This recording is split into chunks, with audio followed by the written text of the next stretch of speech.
Les marcheurs blancs ou bien les autres. Dès la première scène du prologue de la série Game of Thrones et dès la première page du livre du même nom, ce sont eux qui tiennent dans leurs mains glacées tout le poids de l'histoire que l'on s'apprête alors à découvrir. Avant eux, il n'y a que la garde de nuit et le mur, qui ont tous deux été créés afin de les combattre envers et contre tout. L'histoire du trône de fer ne commence pas à Port-Réal, où celui-ci se trouve. Au beau milieu de toutes les intrigues, toutes les machinations politiques qui marquent le genre de l'œuvre, ou bien à Pentos, au-delà du détroit, dans la somptueuse demeure d'Illyrium Opatis, qui accueille les derniers rejetons de la maison Targaryen en exil, ou bien même à Winterfell auprès de l'honorable seigneur et gouverneur du Nord, Eddard Stark, nous assurant que quoi qu'il arrive, l'hiver vient. Non, cette histoire, elle ne commence d'ailleurs même pas dans les 7 couronnes, mais dans les toundras gelées des forêts du peuple libre et du souffle des dieux glacés qui s'y cachent. Que serait réellement devenue la saga de George R.R. Martin si ce n'est pas avec cette scène, avec ses antagonistes éthérés et poignants, imprégnant l'apparente fantaisie de l'œuvre d'un brin de pure horreur,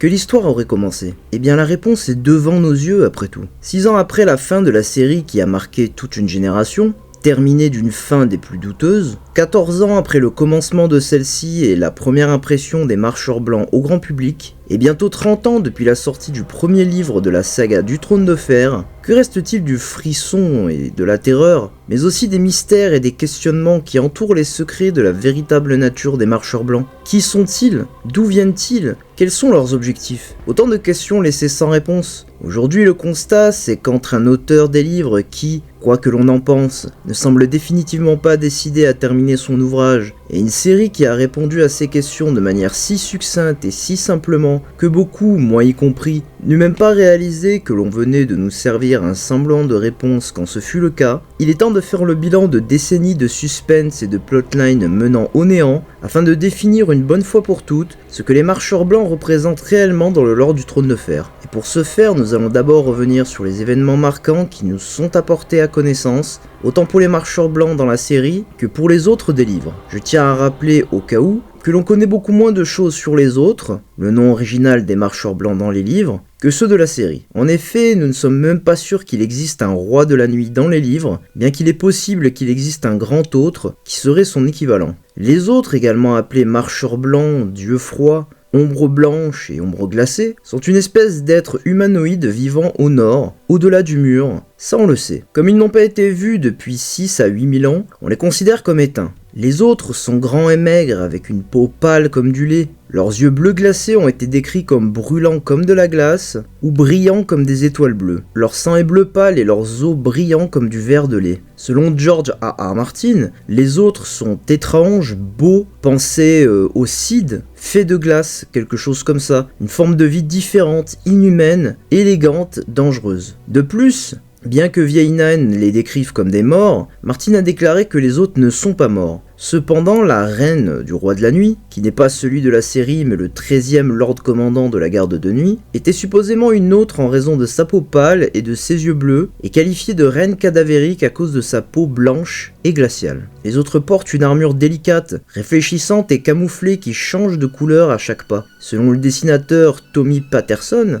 Martin lui a dit que l'armure réfléchissante et camouflée pouvait capter les images des choses autour d'elle comme un étang clair et calme. Les autres semblent être des bretteurs supérieurs, maniant de fines épées de cristal. Ces épées sont extrêmement tranchantes, capables de traverser une côte de mailles comme s'il s'agissait de soie. Elles brillent d'un éclat lunaire avec une faible lueur bleue. Lorsqu'elles frappent une lame en acier, on entend un son aigu et mince, semblable à un cri d'animal blessé, au lieu du bruit habituel du métal contre le métal. Quand elles frôlent la flamme d'une torche, un cri perçant comme une aiguille se fait entendre. Quand on a demandé à Martin de quelle matière étaient faites les épées des autres, il a répondu « de glace, mais pas de glace ordinaire. Les autres peuvent faire avec la glace des choses que nous ne pouvons même pas imaginer. Ces lames sont si froides qu'elles peuvent givrer une lame métallique ou même briser une épée en acier. Les autres sont capables de ressusciter les morts, hommes ou bêtes, sous forme de spectres. Seul le feu peut empêcher les corps d'être relevés. Martin a refusé de dire si les autres contrôlaient ces morts comme le ferait un change-peau ou un ver-voyant. Certaines légendes racontent que les autres montent les cadavres d'animaux morts, tels que des ours, des loups géants des mammouths ou des chevaux. D'autres parlent même d'autres chevauchant de gigantesques araignées de glace. Les autres marchent légèrement sur la neige sans y laisser la moindre trace. Leurs mouvements sont d'une rapidité et d'une grâce fulgurante. Un froid extrême les accompagne toujours, mais on ignore s'ils viennent avec le froid ou s'ils l'apportent avec eux. Une brume blanche s'élève lorsqu'ils sont proches. Ils apparaissent souvent lors des tempêtes de neige ou des brouillards, puis disparaissent lorsque le ciel s'éclaircit. Ils fuient la lumière du soleil et n'apparaissent que la nuit, bien que certaines histoires affirment que leur venue apporte la nuit. On dit également qu'ils détestent le fer et le feu. Leur langue est inconnue, mais elle est décrite comme le craquement de la glace sur un lac gelé, et leur rire comme étant aussi aiguisé que des stalactites. Selon Viainan, les autres haïssent toute créature au sang chaud dans les veines. Stanis Baratheon les qualifie de démons faits de glace, de neige et de froid. Mélisandre, la prêtresse rouge, croit que les autres sont les enfants du froid du grand autre, supposé être un dieu maléfique des ténèbres, du froid et de la mort, en guerre éternelle contre R'hllor. D'après Peterson, Martin a beaucoup parlé de ce qu'ils n'étaient pas, mais ce qu'ils étaient était plus difficile à décrire. Les sauvageons croient que les autres et leurs spectres peuvent sentir la vie, ou plutôt la chaleur. Selon les contes de Viainan, les sauvageons donnent les femmes qu'ils volent au royaume du sud aux autres, et ils s'accoupleraient avec elles pendant la longue nuit pour engendrer des enfants mi-humains. Les femmes de Craster affirment que celui-ci offre ses fils aux autres,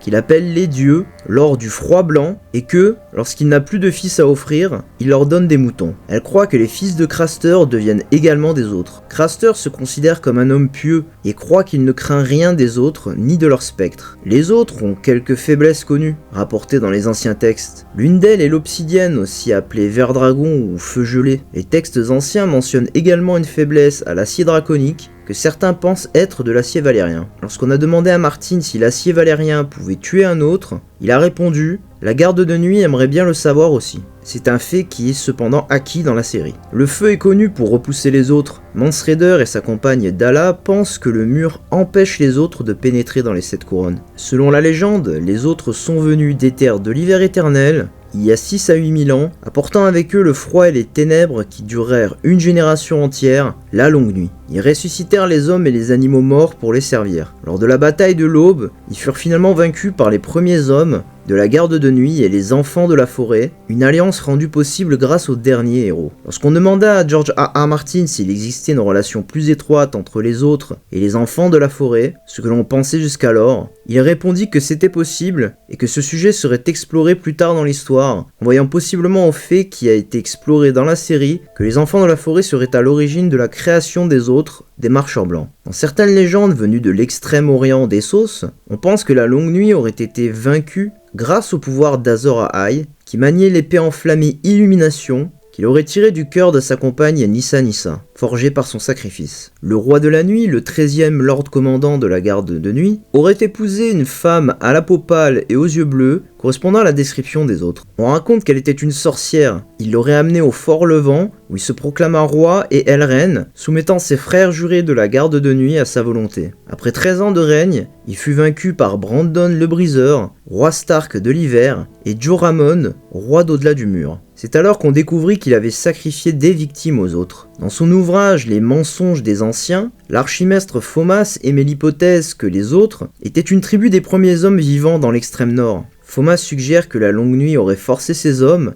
les ancêtres des actuels sauvageons, à migrer vers le sud. Avec le temps, les récits les auraient transformés en créatures monstrueuses, car la garde de nuit et les Stark voulaient se donner un rôle héroïque. Toutefois, les mensonges des anciens est aujourd'hui peu considéré, car il contient des affirmations erronées concernant Valyria, le Bif et les terres de l'Ouest. Le mur fut construit pour protéger les habitants des royaumes de Westeros contre les menaces venues du nord, en particulier contre les autres. Cependant, ces derniers n'ont pas été vus depuis la fin de la longue nuit, et sont aujourd'hui considérés comme de simples contes pour effrayer les enfants. Certaines personnes croient même qu'ils n'ont jamais existé. Ils sont souvent évoqués dans des malédictions comme « que les autres lui arrachent les yeux ». Lors d'une patrouille au-delà du mur, Sir Waymar Royce est confronté à un groupe d'au moins 5 autres qui parlent une langue glaciale. Waymar affronte l'un d'eux en duel, mais il est aveuglé lorsque son épée se brise. Le groupe Hilar massacre Waymar, qui se relève ensuite en spectre pour tuer Will. Le Lord Commandant Jorah Mormont lors d'une conversation avec Tyrion Lannister à Château Noir, évoque que des pêcheurs auraient aperçu des marcheurs blancs près de la citadelle de Fort-Levant. Tyrion, cependant, rejette cela en évoquant les légendes fantasques des sirènes mythiques. Viainan raconte à Bran Stark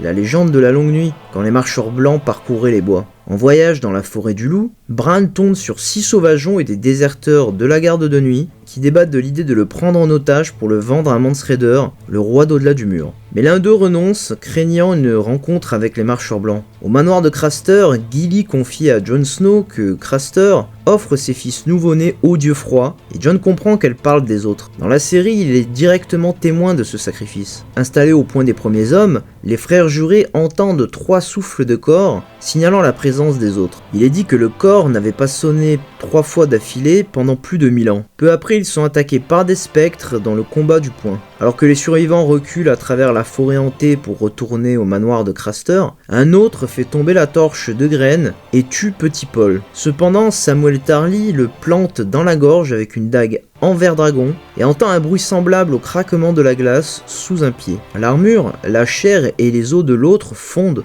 disparaissant complètement jusqu'à ce qu'il ne reste plus rien. Sam est alors surnommé Sam le Tueur, un titre qu'il trouve moqueur. Lors de la mutinerie au manoir de Craster, l'une de ses femmes avertit Sam que ses fils viendront bientôt chercher le nouveau-né de Gilly. Lors des négociations pendant la bataille sous le mur, Mance Rayder révèle à Jon qu'il essaie de faire passer les sauvageons au sud du mur pour les protéger des autres et de leurs spectres. Sam trouve peu d'informations sur les autres en consultant les archives de la bibliothèque de Château Noir. Devenu Lord Commandant de la garde de nuit, Jon Snow discute avec Tormund de leur ennemi commun, les autres, alors que 4000 sauvageons traversent le mur. Jon lui demande si les autres les ont harcelés durant leur marche. Tormund lui répond qu'ils étaient là tout du long, mais n'ont jamais attaqué en force. Il existe des différences notables entre les autres dans les romans et dans l'adaptation télévisée de HBO Game of Thrones. Dans la série, les autres sont uniquement appelés marcheurs blancs. Dans les commentaires audio de l'épisode L'hiver vient, les producteurs David Benioff et D.B. Weiss ont expliqué que ce changement avait été fait pour éviter toute confusion entre les références à la race appelée les autres et le mot others, utilisé simplement pour désigner d'autres groupes de personnes dans l'histoire.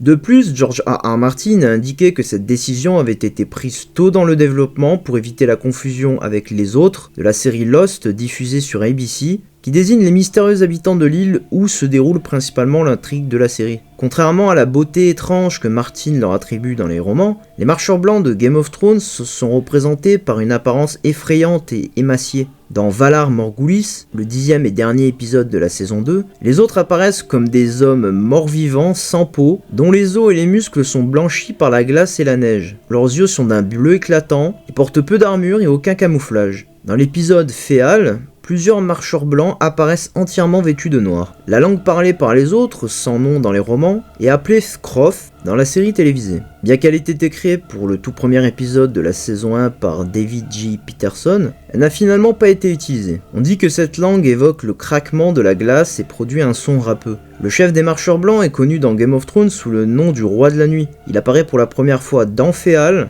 transformant le dernier fils de Craster, puis dans l'épisode de la saison 5 d'Urlieu. Il se distingue par une couronne naturelle de petites cornes glacées formant un cercle sur son crâne. Le résumé de l'épisode Féal sur le HBO Viewer's Guide désignait initialement ce personnage comme le roi de la nuit, une figure légendaire mentionnée à plusieurs reprises dans les romans, et que cette mention ait ensuite été supprimée. On ne sait pas si cela était dû à une erreur d'identification ou au fait que cela constituait un spoiler majeur. Alors que dans les romans, le passé des autres est à peine exploré, l'épisode La Porte de la saison 6 montre Bran Stark ayant une vision dans laquelle les enfants de la forêt créent un marcheur blanc à partir d'un premier homme capturé, dans le but de se défendre contre l'invasion des premiers hommes. Personnellement, je pense qu'il est raisonnable d'assumer, notamment grâce aux commentaires de l'auteur sur le sujet, que l'origine des marcheurs blancs comme ayant été créés par les enfants de la forêt tient debout aussi dans les livres. Seulement, la question que l'on est désormais en droit de se poser, c'est pourquoi les enfants de la forêt, qui sont une race d'individus magiques extrêmement liés à la nature et qui ne cherchent qu'à vivre en paix, auraient mis au monde une telle menace apocalyptique, particulièrement si celle-ci finira inexorablement par se retourner contre eux. Eh bien, c'est tout simplement car les enfants de la forêt, un peuple pacifiste et très peu guerrier, n'ont pas cherché à créer une arme de destruction massive pour prendre le dessus contre les premiers hommes qui ravageaient la nature ainsi que leur royaume, mais ils tentaient, en revanche, de forcer à instaurer une paix durable entre les hommes. La plupart des gens considèrent ce fait dans le détail à mon goût. Beaucoup pensent que le but des enfants était de créer une force qui écraserait les premiers hommes, les forçant à faire la paix et ou à s'allier avec eux pour vaincre cette menace. Ce qui fut fait grâce au pacte de l'île au visage sur l'œil Dieu. La vérité est dans ce sens plus profonde que cela. Vous voyez, les enfants de la forêt ne sont en rien similaires aux humains. Ils vivent en harmonie, en communion avec la nature, profitant d'une existence simple, sans vice, perversité ni malice. Mais surtout, ce sont des êtres qui ne versent le sang d'aucune créature, ni parmi les leurs, ni parmi les autres espèces dans leur état naturel. Les enfants sont aussi connectés à la magie des arbres-cœurs, réceptacles des anciens dieux, qui leur a sûrement permis de développer un lien et des pouvoirs similaires à celui de la corneille à 3 yeux. Cet état de pensée psychique est comparable en effet à celui d'une hive mind. La corneille à 3 yeux peut tout voir de l'histoire des hommes, se mettre dans la peau de n'importe qui grâce à la vervue, et il peut ainsi comprendre tous ses semblables et devenir virtuellement omniscient. L'on voit à travers des personnages comme Feu Sanglant, Bran Stark, voire même comme le pensent certains Elena Targaryen dans House of the Dragon, que le gain de ce savoir ultime apporte souvent une perte de personnalité chez la corneille à 3 yeux. Feu Sanglant en est le parfait exemple, car s'il est pertinent de se demander pourquoi un personnage comme ce vieil homme attaché à un arbre, qui n'est dans l'histoire principale que pour incarner un rôle de mentor qui passera le flambeau de cette tâche sacrée au jeune Bran, possédait avant de le devenir un passé aussi riche et important en événements historiques. Bredden Rivers était un homme controversé mais puissant, avec des ambitions, des passions amoureuses et une des rancœurs des plus noires. Pourtant, le jour où il est devenu la corneille à 3 yeux, il a perdu la flamme qui animait son cœur, perdu dans ce personnage stoïque, froid et uniquement utile à sa mission, pas à ses conséquences. Il n'avait plus de désir, de passé ou d'avenir. Devenir la corneille à 3 yeux, ce n'est pas abandonner son identité, mais perdre son humanité. Et c'est en ça que les enfants de la forêt ressemblent à la corneille à 3 yeux. Car tous les enfants semblent n'avoir aucun sens de l'individualité. Tous connectés à la magie des anciens dieux, ainsi que tous assez liés, possiblement par une forme de pensée collective partagée, qui les pousse à se comprendre à un tel niveau entre eux que jamais ils n'ont commis les péchés de chair destructifs qui empoisonnent les fondations de l'humanité, à Westeros comme en dehors, les enfants de la forêt auraient tout simplement essayé d'introduire les hommes au sein de cette pensée collective. Car comment peut-on heurter son prochain si l'on ressent ce qu'il ressent, si l'on pense ce qu'il pense, si l'on est qui il est? Au moment où Feuille enfonça cette dague en obsidienne dans le cœur d'un des premiers hommes, c'est ça à mes yeux qu'ils essayaient d'accomplir, offrir une forme de conscience supérieure à l'homme, qui le déposséderait cependant de son libre arbitre. Cette idée, on la retrouve dans de nombreuses œuvres de science-fiction, dont on sait que c'était le genre préféré de George R.R. Martin, avant de se lancer dans l'écriture de la saga du Trône de Fer. L'implémentation de ce concept au sein des thèmes les plus centraux de cette œuvre ferait alors sens dans ce contexte. Mon interprétation de ce moment, c'est que ce sont les désirs de l'homme, la flamme qui les habite, ainsi que les passions les plus folles qu'elle renferme, qui ont corrompu cette essence spirituelle des enfants de la forêt, transformant ce premier homme en roi de la nuit, créant l'opposé total de ce qu'incarne la vie dans la dichotomie de l'univers. Car si au sein de la balade de glace et de feu, le feu est censé représenter la vie, le sang qui coule dans nos veines et nos cœurs qui battent, et la glace, la froideur de la mort, de la nuit et de l'hiver, alors les enfants, eux, se trouvent pile au milieu. Une existence paisible, oui, mais au prix de ce qui fait que la vie est la vie, sans une libération charnelle de la mort. La création des autres vient égaler la balance cosmique. Créés pour devenir des émissaires de la paix, les marcheurs blancs pousseront alors à son extrême l'intention originelle de leur création. Si le but des marcheurs blancs fut expliqué d'une manière si oubliable dans la saison 8 de Game of Thrones, dont peu de gens se souviennent, c'est notamment parce que cette explication ne va pas jusqu'au bout d'elle-même. Oui, les marcheurs blancs cherchent à éradiquer l'humanité, ainsi que toute forme de vie d'ailleurs, étant donné que toutes sortes d'animaux sont aussi ramenés à la vie. Oui, ils veulent tuer la corneille à 3 yeux car il incarne l'histoire, mais aussi d'une manière, le guide d'une humanité guerrière, sanglante et parfois ignorante de ses propres péchés. Mais la raison véritable derrière ce combat pour cette nuit éternelle, pour cet hiver sans fin, c'est la conversion de toute l'humanité, de tout ce qui vit, en spectre. Le roi de la nuit est un nécromancien. Il est capable de lever ses bras et de réanimer tous ceux qui sont morts, qu'importe quand ils ont vécu, mais il est aussi capable de transformer tous ceux qu'il touche en marcheurs blancs ou en spectres. Parce que c'est là l'essence du goal ultime des autres. Car à travers eux, les morts continuent d'exister, de se mouvoir, d'agir. Cependant, ils ont aussi perdu leur humanité, en plus de leur libre arbitre. Ils ne sont pas totalement morts, vu qu'ils ont encore une forme d'existence, et bien que tous les morts sont clairement sous le contrôle de leur maître, il est impossible de dire s'ils conservent une forme de conscience dans leur résurrection apparente. Après tout, le roi de la nuit commande les morts principalement dans l'optique d'accomplir son objectif, mais une fois celui-ci hypothétiquement accompli, que ferait-il de ces soldats? Qu'arriverait-il ensuite? Eh bien, il y aurait la paix, absolue et éternelle. Plus de guerre, plus de tuerie, plus de viols, plus de pillages, plus de massacres, plus de souffrance. La fin de l'histoire. Certes, les spectres ou les morts, ce sont ce qu'il reste d'un humain quand on lui enlève tout ce qui fait qu'il est humain. C'est une coquille vide, mais une coquille docile, inoffensive à ses propres semblables et contrôlée par son dieu. Le design des autres renvoie directement à cette idée. Le blanc est la couleur de la paix, mais aussi de la passivité. L'hiver et la glace, elles, renvoient à une idée de stagnation, de préservation, mais aussi de la fin d'un cycle. Dans l'aspect des autres, il y a plus de références à cette idée que ces êtres sont plus proches des dieux que des hommes, qu'il y en a qui renvoient directement au fait qu'ils seraient des émissaires de la mort. Leur apparence et leur capacité les rendent presque tout-puissants, ainsi que la pâleur de leurs lames, le chant de leurs cristaux, la réflexion de leurs armures, la grâce de leurs mouvements, l'apparente et cruelle stoïcité de leurs actions, tout laisse à penser qu'à travers cette imagerie, Martin veut donner l'impression que les autres sont vraiment des dieux qui viennent punir ou juger l'humanité pour ses torts répétés. La saga du trône de fer ainsi que la question de l'origine des autres, de l'opposition du feu et de la glace, de la vie contre la mort, de l'hiver contre le printemps, il s'agit en fait d'un immense dilemme philosophique. Préfère-t-on conserver une humanité condamnée à rester perpétuellement à la source de ses propres souffrances, car au moins de cette façon, la vie a l'air de valoir la peine d'être vécue, ou doit-on sacrifier tout ce qui fait que l'humanité est bien ce qu'elle est, afin de parvenir à faire disparaître l'origine de toutes les souffrances, la liberté de choisir et la vie elle-même? Game of Thrones vous met à l'épreuve en vous montrant sans le moindre détour toutes les facettes de la condition humaine. La beauté de l'amour, le confort de la famille, la noblesse des serments, des lois, de l'honneur, mais aussi la violence de la destruction, la perversité du désir, des vices, la cupidité de la politique et du pouvoir, ainsi que l'immense détresse qu'apporte la perte d'un être cher. C'est la flamme qui anime le cœur des hommes, le feu dans la balade. En passant d'une bataille au sommet du mur entre des 10 sauvageons qui ne cherchent qu'en fait qu'à sauver leur vie, face à des membres de la garde de nuit qui eux ont fait un serment d'être les boucliers du royaume des humains et qui seraient obligés de les combattre même si dans les faits ils n'étaient pas si différents que ça, à une des machinations politiques de Cersei Lannister à Port-Réal, dans une cour remplie de seigneurs et dames opulents, calculateurs et ingrats, qui apportent peu d'intérêt ni même de reconnaissance pour ces chevaliers sans peur, ces héros silencieux qui se battent pour leur vie à l'autre bout du monde. Vous ne vous êtes jamais demandé?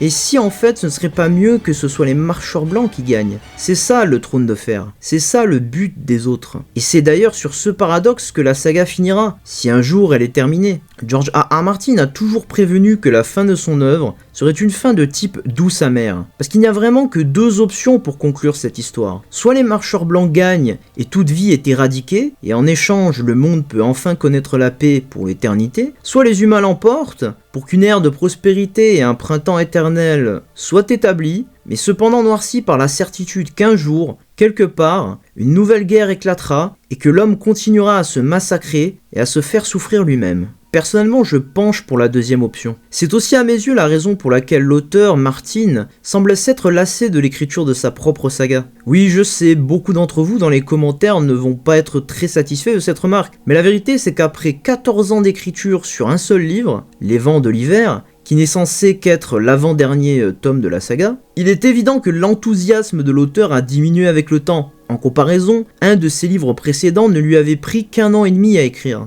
Le thème principal de l'œuvre derrière Game of Thrones serait alors la vraie nature de la condition humaine, avec comme point final la réalisation que si on veut accepter l'humanité et la vie comme elle est, qu'il faut aussi accepter que ses pires travers soient inévitables, et que qu'importe combien on essaye de les combattre, ils finiront toujours par réapparaître, que l'humanité fera encore les mêmes erreurs, encore et encore. Cependant, le temps passe et les idéologies évoluent. Peut-être que Martin, en gagnant en maturité après une vie bien remplie, n'est plus si intéressé à l'idée de laisser un message si dur aux nouvelles générations. Peut-être que le fait que depuis 1996, beaucoup d'œuvres sont apparues dans tous les genres, explorant le le même principe, je pense par exemple à l'attaque des titans pour le manga, et possiblement la même question existentielle finale, l'a aussi démotivé à terminer son magnum opus. Seul Martin peut le dire. En tout cas, à partir d'aujourd'hui, vous pouvez dire que vous savez quel était le but réel des marcheurs blancs et des autres dans Game of Thrones.